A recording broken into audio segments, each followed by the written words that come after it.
Olá a todos, somos investigadores do Centro de Física da Universidade do Minho. Iremos falar de sistemas de armazenamento de energia, mais concretamente sobre as baterias de íon lítio e a sua importância para a vida das pessoas. Demonstraremos desde os conceitos mais básicos de funcionamento, passando pelos materiais que a constituem até às suas aplicações no dia a dia. Atualmente, todos nós precisamos de energia.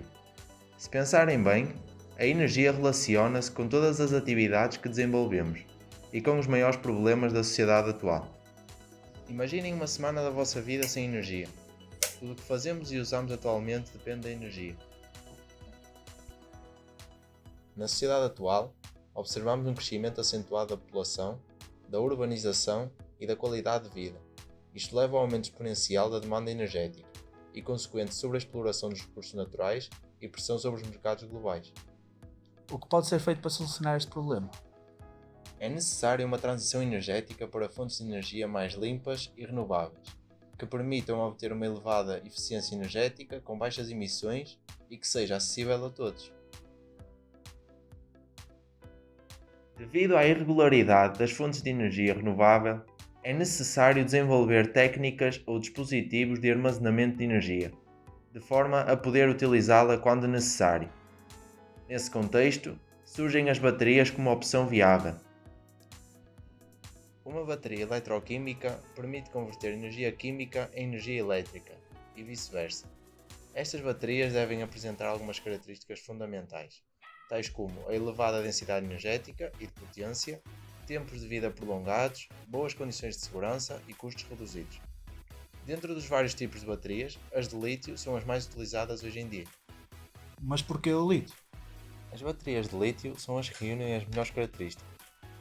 Elas são as que permitem armazenar mais energia por unidade de massa e volume, levando à possibilidade de fazer baterias com vários formatos e tamanhos, adaptáveis a qualquer dispositivo. Isto permite o desenvolvimento de dispositivos cada vez mais leves e pequenos ao longo dos anos e com maior capacidade energética. Como funcionam as baterias de lítio? As baterias são constituídas por dois elétrodos, um ânodo e um cátodo, e uma membrana, o separador.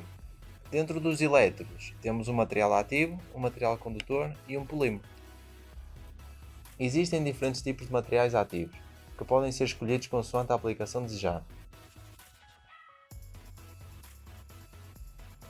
Para a produção do material ativo, fosfato de ferro e lítio, é necessário preparar três soluções precursoras.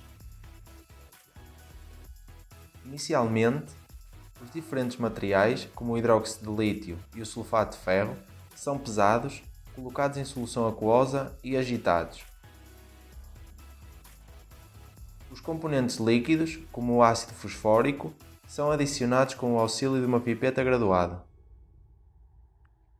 Após a total dissolução dos componentes, as soluções precursoras são misturadas, observando-se uma mudança de cor da solução resultante.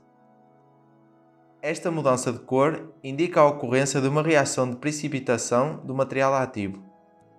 De seguida, a solução é colocada num autoclave. O autoclave é um equipamento que permite controlar a pressão e a temperatura. Depois de ser selado, o autoclave com a solução é colocado dentro da estufa a temperaturas elevadas, completando assim o processo de síntese. Após retirar a solução da estufa e do autoclave, esta é filtrada. Obtém-se um pó uniforme, que é o material ativo sintetizado, pronto a ser utilizado na preparação do elétrodo.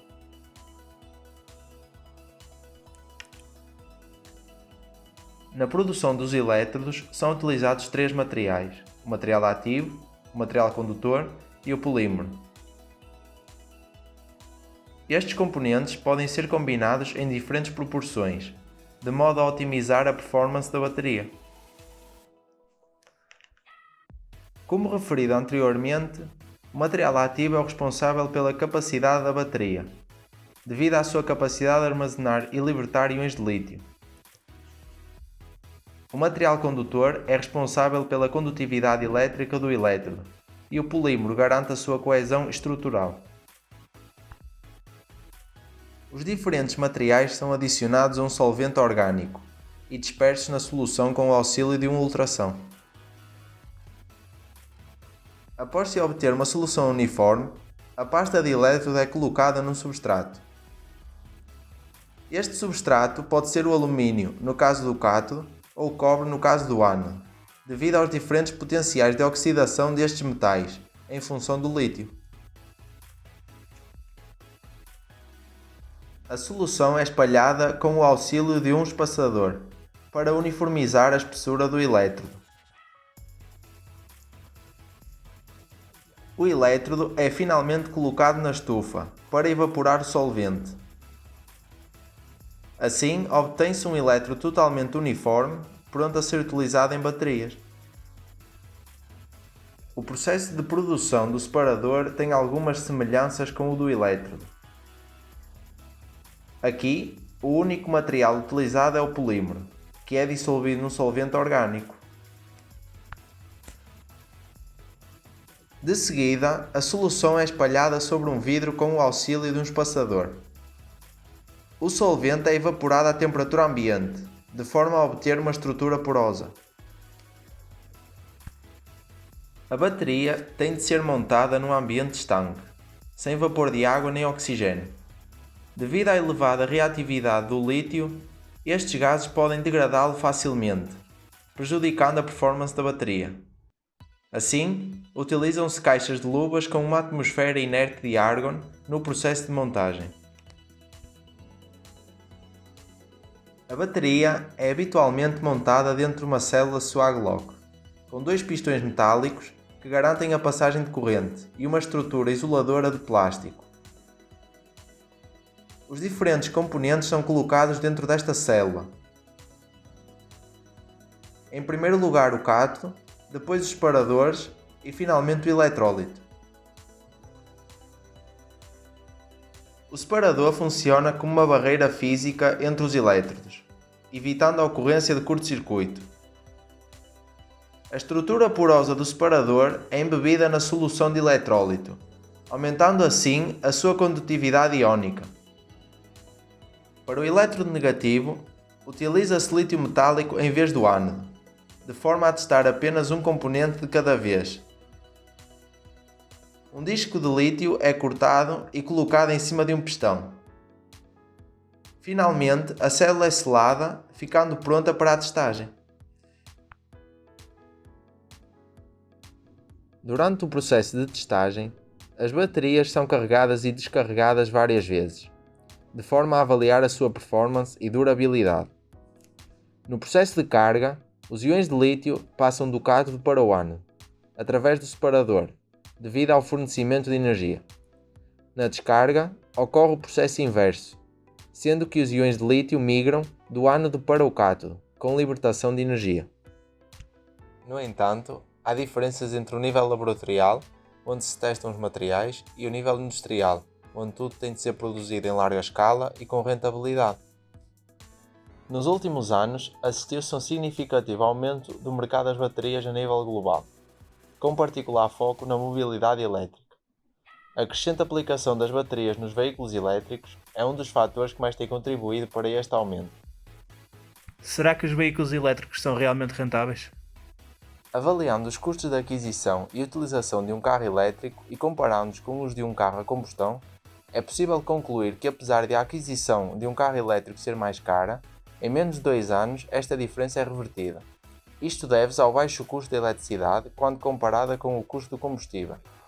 Estes resultados dependem sempre da quilometragem efetuada anualmente, sendo que maiores distâncias percorridas significam que o investimento é retornado mais rapidamente. Da mesma forma, apesar de os veículos elétricos apresentarem uma elevada emissão de CO2 na fase de produção, durante a utilização as emissões são quase nulas.